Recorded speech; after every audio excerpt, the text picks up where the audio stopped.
চলে যাবি। আমাদের একটা ঢ্যাঁটা মেয়ে দেখো সেই খুলেই দিল। এর মধ্যে তোমার কিছু বলার আছে? তোমার কি কিছু বলার আছে তোমার মেয়েকে? আমি আর চুলই বেঁধে দেবো না। আমাদের ঘরটা এখানে এমন মেয়ে ছেলের জামা পড়েছে প্রত্যেক সময় সব সময় ওইখানে আটকানো রয়েছে।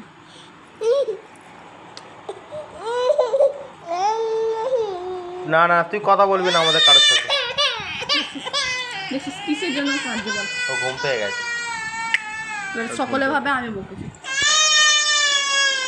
আয় চলো।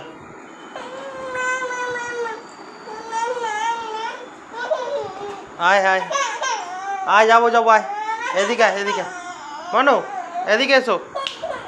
পিহু রানী ফারফারানি আমাদের বাড়ি যাবি, টাক্কা টাক্কা টাক। আয় কাম হিয়ার।